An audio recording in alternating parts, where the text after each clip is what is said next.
Good morning.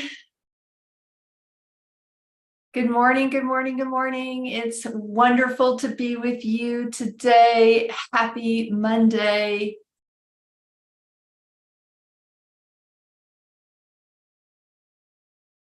I hope this finds you well and enjoying the change of season. Fall in my town, fall is my absolute favorite season because we have a lot of sunshine and we have these so many trees in our town, and it's like New England. I mean, the flame maples, the bright yellows, the oranges, the bright red. I mean, it's just incredible. And all these different kind of varieties of trees that have just this massive color. It's so beautiful. Oh my gosh. And the sunshine and the cooler weather. It's like, oh, it's the best. But unfortunately, it doesn't last very long. So I am enjoying it, as I hope you are enjoying your seasons wherever you are in the world. Let's see who's with us today. Hang on a second. Let me rearrange things just a little bit here. Ricardo, lovely to see you, my dear. Thanks for joining me today. So this is the fourth video in Mother's four-part series on those things within us that tend to cause us the most problems, stand between us and love, stand between us and our self-realization. She started the first video with judgment and then went on to expectations, and last week was on assumptions, and so today is going to be opinions. Carol, so good to see you. Me too. Yes, the October light. That's a great way to put it. Penny, it's wonderful to see you, my dear. Not sun would help my seasonal affective disorder. Oh, really? Oh, God. I'm so sorry, Penny. That's bizarre. Because I would have thought that Florida would be like the perfect cure for SADS. Well, I hope that, gosh, I hope you find your solution, my dear. Oh, from Wales, Jan, that's so awesome to have you here all the way from Wales. Yay. Oh my gosh. And Pamela, you're in Denver now? Well, welcome back to the US. That's awesome. Ravenheart, hi, it's good to see you. Well, I'm so happy to be with our global family today. It's just lovely to spend time with you and to feel your presence, even though I'm just hunkered down in my office here in Oregon. I can definitely feel your presence, and I'm very grateful for that. It means the world of me to be a part of a community of people like yourselves who are so kind, so big-hearted, and just showing up for yourself and others in this life. And I think that's extraordinary. So thanks for being a part of all of this. All right, so just wanted to let you all know I will be here next Monday, but the Monday after that I will be finishing up my retreat in Georgia, so I will not be doing a live stream on Monday, October 30th. So but I will be doing a live stream next Monday, which I think is, I can't remember the date, but I'm sure you all can figure it out. But I will not be doing a live stream on the 30th of October. All right, so let's dive in.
Hello, beloved ones.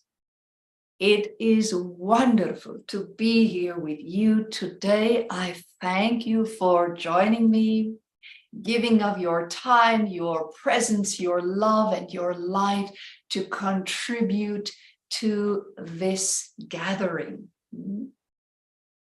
So before I begin diving into opinions, let's take just a moment to close your eyes, take some deep breaths, and with your breath, bring yourself to the moment.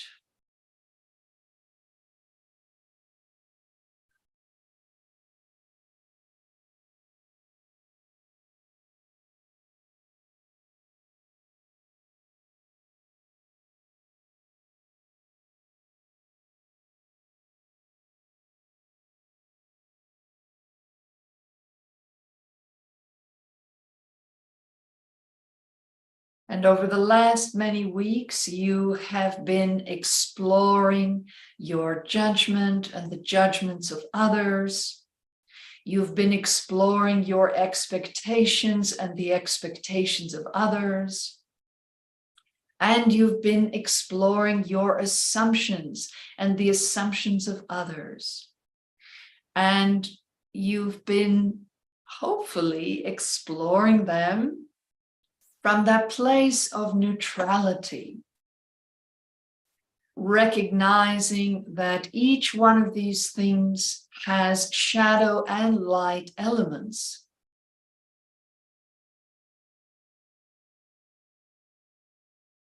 And that your contribution to the expansion of your consciousness is to discern which of your judgments and the judgments of others carry a heavy burden that you no longer wish to carry, or that feel as though they somehow support you. And the same with expectations and assumptions.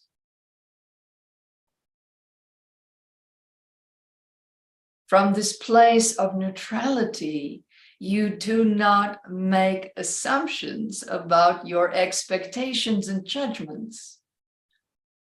You do not judge your expectations and assumptions harshly to the punishment of self.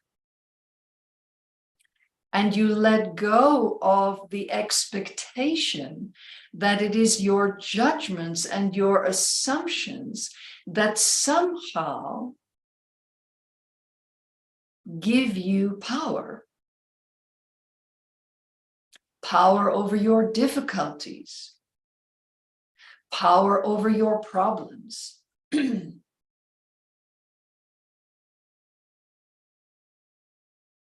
So when you let go of your judgments and expectations and assumptions about your judgments, expectations, and assumptions, and you explore them from this place of neutrality, then your discernment rises to the forefront.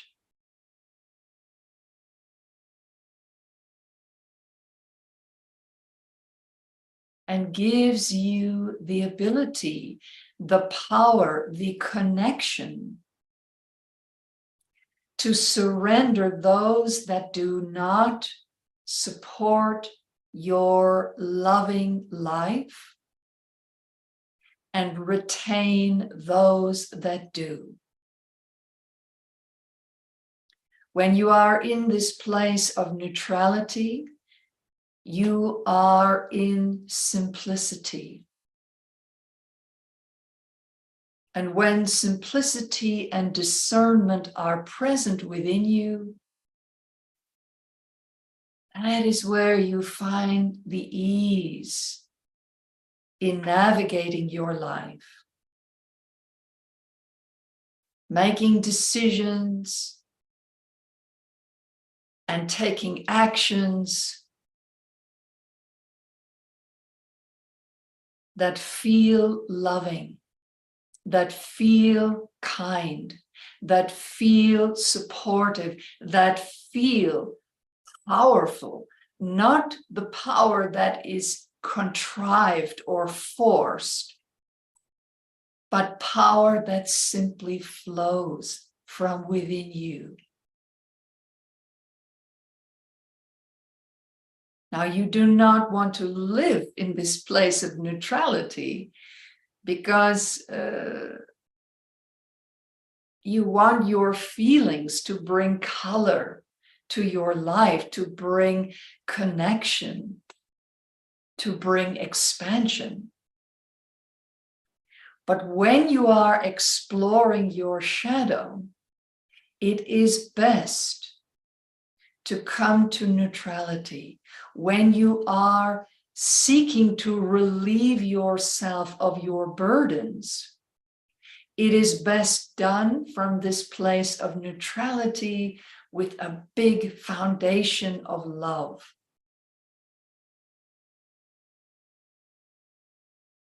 So that you do not create more judgment, more expectation, more assumptions that then add inadvertently to the burdens that already exist within you. So let's just breathe.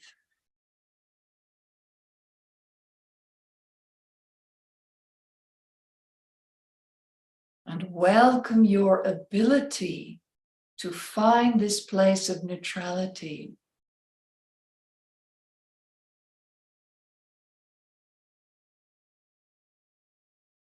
Neither shadow or light, but that wonderful balance between the two.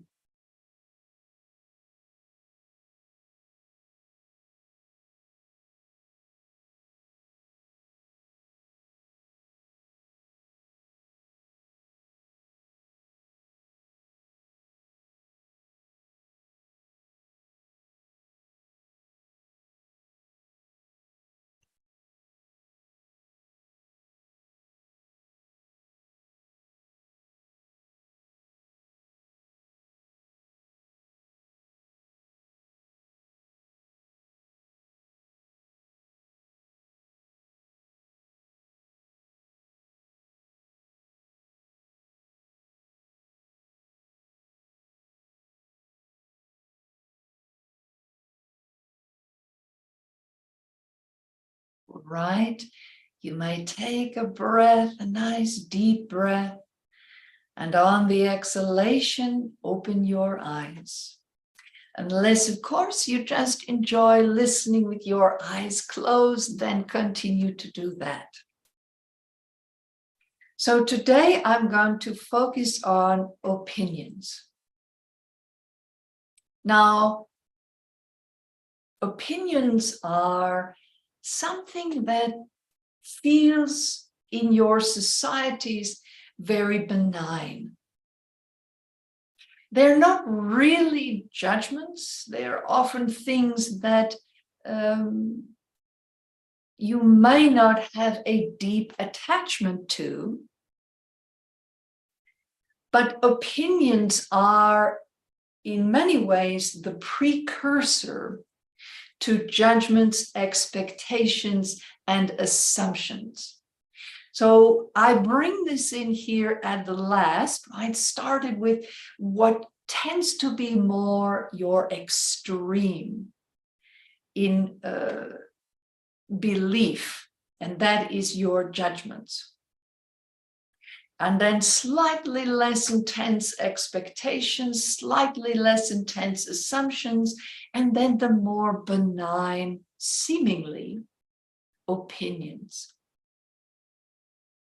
Now, these four things tend to make up or create your acquired self. You are born in your essence And along the way, you acquire a self. That is the self that relates to family, to friends, to schoolmates, to playmates, to adults in the community, and continues to do all of that on into adulthood when you are employed and working with co-workers or employers, significant others, their family, right? This acquired self is how you relate to your world. It is that persona that you put out, that others, you give others an anchor in which to, by which to identify you. Right?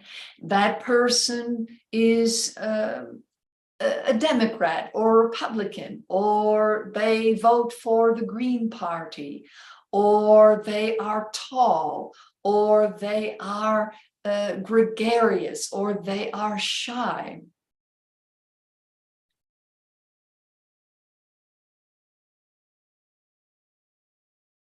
They have blue eyes. They have blonde hair. They have dark skin. They are Christian, Jewish, Muslim.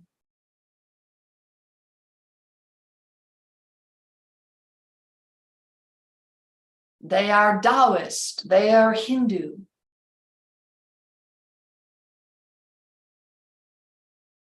They are atheist. They are political. They are not political. They are kind. They are cruel.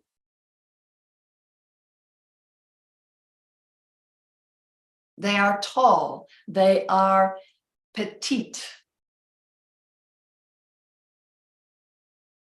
So some of those things are physical traits. They are not acquired, but you tend to weave your physical traits into your acquired self.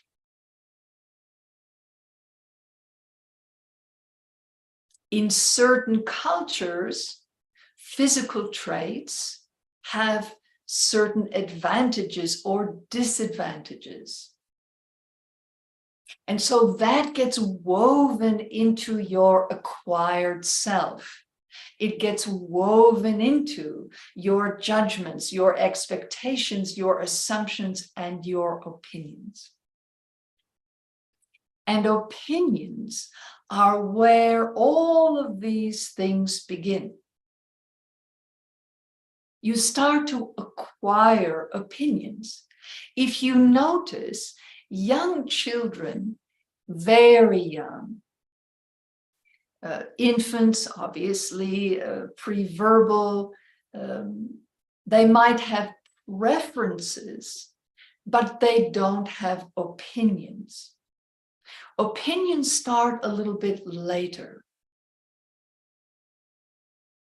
And they begin by expressing preferences. Preferences on food, on sleep, on which toys to play with whom to play with, whom they want to be held by, and whom they don't. So there are preferences that begin from the beginning as the infant starts to acclimate to its environment. And the society as a whole has these expectations that are placed on every child, that they want those preferences displayed, vocalized, shown, so then the adults around them can give the child what it wants, what it needs. But once those preferences start to develop into opinions, right away, that's what begins to cause division. And what I'm proposing, beloved ones, I know can sound a little frightening, maybe a lot frightening. I'm using the word a little as some humor. This causes the greatest amount of fear in humans, is surrendering that acquired self and making room for the essence of self to step forward. For those of you that will be joining me in Georgia in just a few days' time, this is what I'm going to be focusing on, is the death or the surrender of the acquired self and the different stages of spiritual alchemy and how it reflects this process. But what is necessary in this death of the acquired self is the surrendering of your attachment to your judgments, expectations, assumptions, and, believe it or not, most importantly, your opinions. And it's that slow return to focusing on one's preferences in relation to what you need, what your soul needs, what your heart needs, what your mind needs, what your body needs in order to feel healthy and balanced and well. So your preferences are rooted in your well-being. That's how they originate in your life. So it's a coming back or a coming home to that. And recognizing that the judgments, the expectations, the assumptions, the opinions, they are all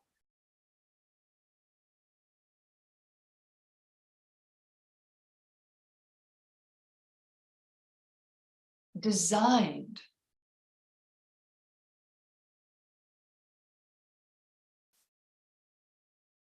so that you feel you have power within the collective. Because the collective has decided that it is opinions that matter more than facts, more than scientific facts.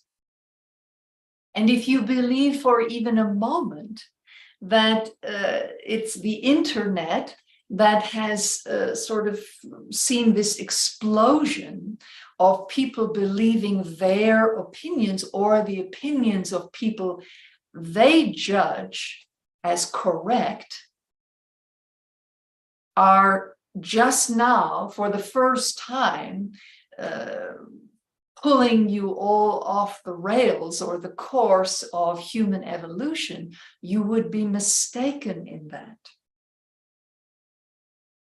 Sentient human beings have long believed that their opinion should take precedence over fact or scientific study or discovery. And many people will fight for their opinion to be the dominant opinion, to cause their own death or the death of others. Opinions might seem benign, but they cause an enormous amount of pain and suffering in your collective. Now, does that mean that science always gets it right? No, they do not. Does that mean that facts don't change when more information comes? Yes, of course, that is true.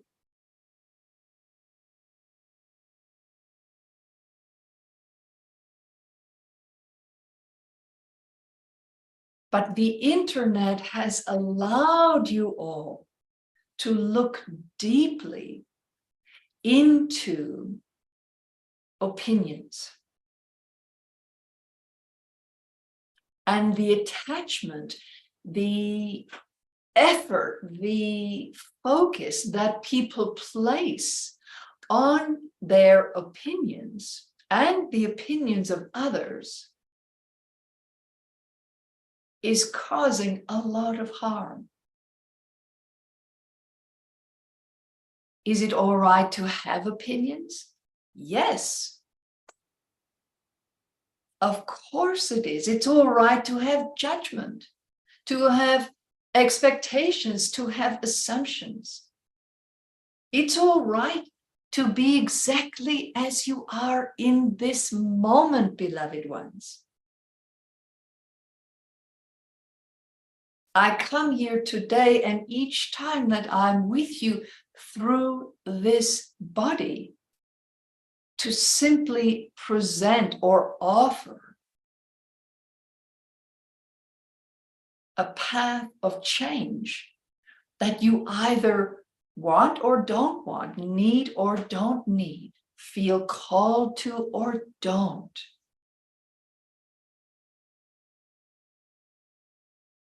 But regardless of which it is, the way you are right now is just right for you.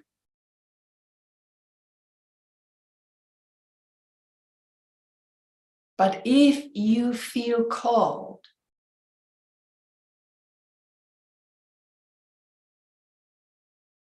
to surrender your attachment to these things that may be causing you trouble,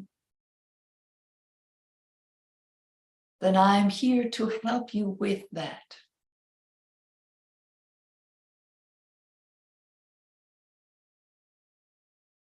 So for this week, just observe your attachment to your opinions. Do you become agitated or angry when someone challenges your opinions? Or do you feel less than when someone has a different opinion and they present it very strongly? They present it as fact. And this is what you all need to be very careful about. Your opinions are not fact. You might have created them based on the facts that you've discovered, right? From many, many sources, but they are still your opinions. And when you believe them to be facts, that's when the problems start. That's how opinions develop into assumptions, into expectations, into judgments that may not be positive, may not come from light.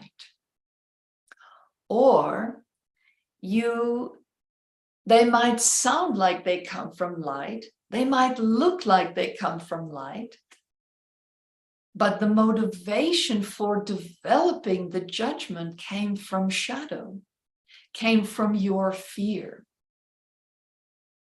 of being less than.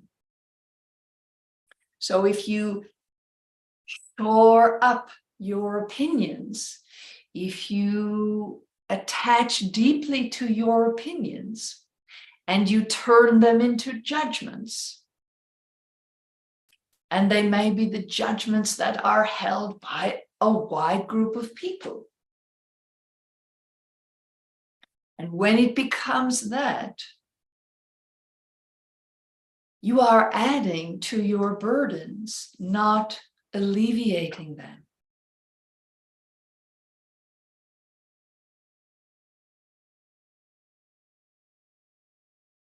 Your essence does not need judgments,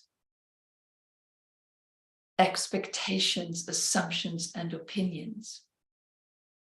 Your essence can create and express an understanding of yourself for others that conveys what's really at the heart of yourself. Those things that matter deeply to you, that you don't need an opinion about something in order to change something or to be of service, to take action.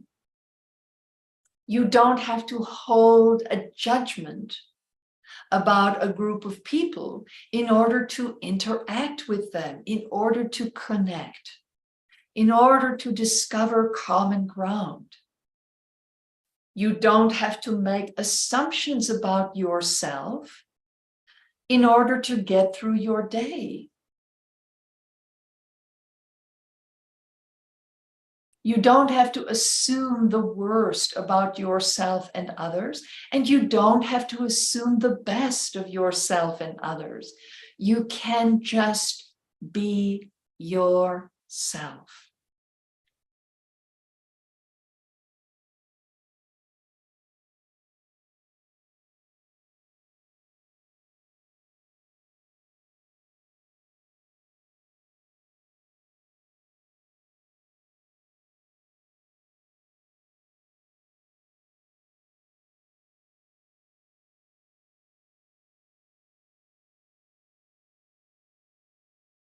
Explore your opinions and your attachment to them through this place of neutrality, and start to look at how your opinions come up against other people's opinions and how that affects you, how you react to others' opinions. Do you allow others to have their opinions really? Or do you just appear to allow them to have them? But really you're working towards swaying them to your opinion. And you have a discussion with another person who holds differing opinions with kindness, with curiosity. How did they come to that opinion? How did you come to your opinion? Maybe that's the better conversation.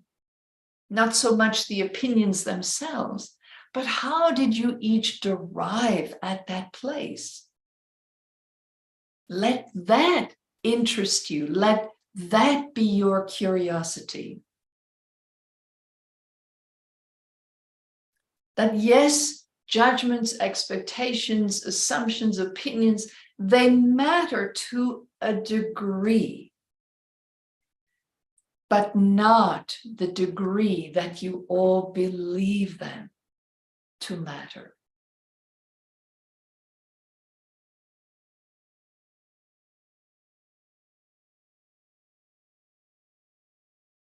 So when you come up against someone or yourself who holds a very fixed judgment or opinion, is making very definitive assumptions, has incredibly high expectations, ask questions of yourself and them. How did we get here? What is it about ourselves and each other that brings us to this height of attachment to these things? Don't ask questions of others so that you can then say, aha, you see, that's where you went wrong. If you just done this, then you'd have my opinion or my judgment. Right? But rather to explore how you all got there as a way of bringing enlightenment to the situation.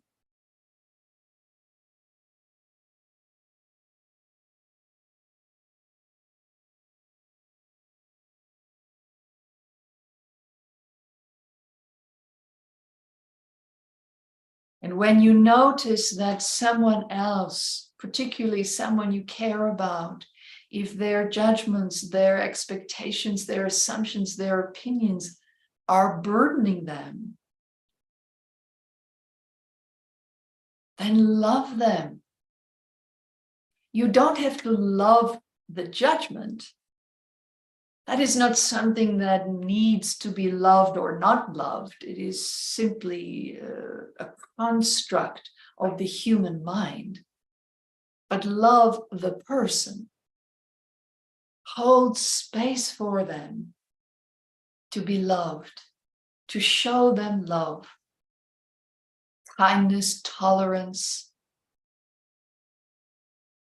compassion, and give yourself the same things. That you are here to love yourself in all that you are. Love the part of you that created that judgment, expectation, assumption, or opinion. Even if your own judgments sometimes make you cringe, love the part of you that created it, that felt the need to create it, that felt some kind of deficit and tried to fill that hole with a judgment, with an absolute judgment, or to fill that hole with an expectation that really is more about wishful or fantasy thinking.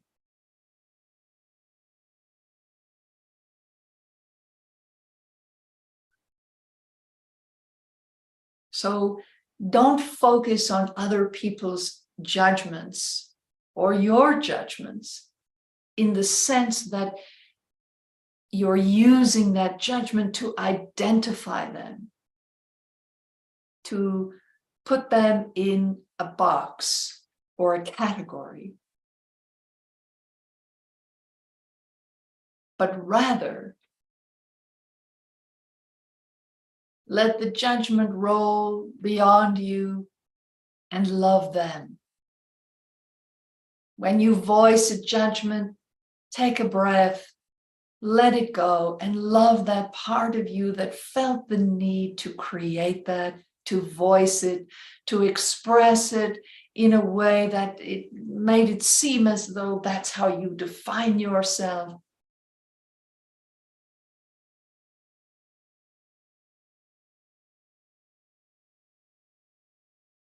When you express yourself from your essence, from that place of love within you, then when you identify or you express yourself as a Muslim, or you express yourself as a member of a political party, you are not attached to that definition because you are coming from your essence, and your alignment with your Muslim heritage and religion, it comes from love. It comes from a deep connection. Or when you are a part of a political party, it's because you feel called to be of service in this particular arena. That political party, that religion does not define you as a whole being. It is simply a place you have been called. It is a focus, it is an exploration, it is a service that you have been called to. Maybe you were born to it, but you are also called to it. When your essence is allowed forward and you spend less time attached to those four things,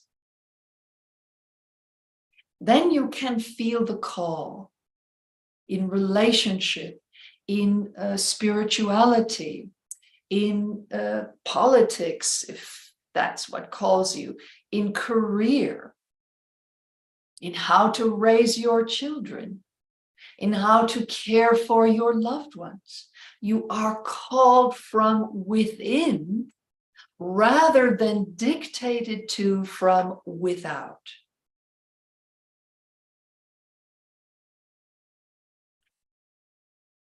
Take your time, beloved ones. This is a lifelong exploration. Bring this with you into your days and just feel your way through your opinions. And at every opportunity, take a breath and let go of your attachment to them.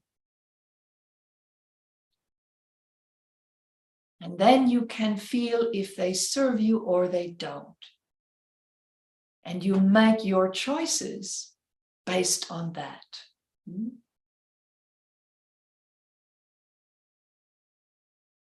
Enjoy your exploration, because all that you surrender that no longer serves you sets you free.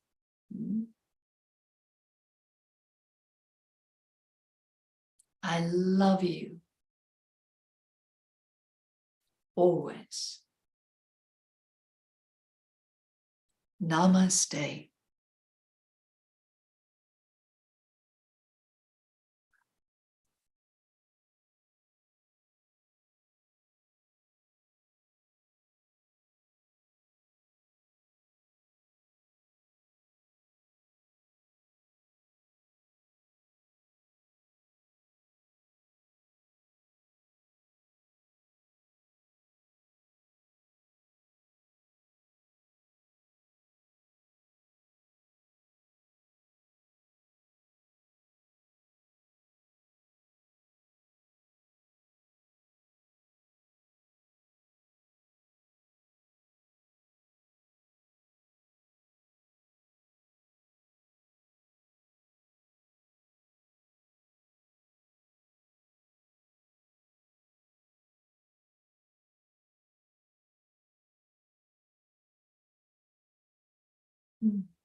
Wonderful. Oh my goodness. You are so welcome, Ricardo. Gosh. I'm going to be sitting with these for a little while. And I have to say that I think the timing is just perfect going into the holidays, when we're sometimes with people that we don't normally spend time with, who may have judgments and expectations and assumptions and opinions that are different from our own. And maybe they feel very attached to those things, and they want you to share their judgments and assumptions and expectations and opinions. So I think this is really good timing as we go into, at least, well, yeah, I mean, there's just a lot of holidays. I mean, pick your religion, pick your part of the world. This is a through the beginning of the year, we're just jam-packed with holidays. So yes, I think we should all review these a time or two before then. Yeah, agreed, Ravenheart. Oh, good. Awesome. Awesome. Awesome. I love hearing that. Blessings to you, Cher. Thank you so much. And Jan, you are very welcome. Very, very welcome.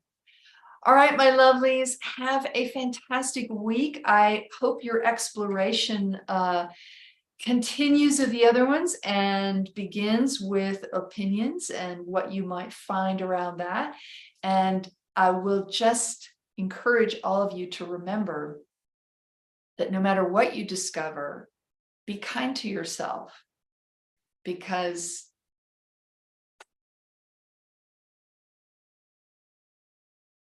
we don't really change well when we are being mean or cruel to ourselves.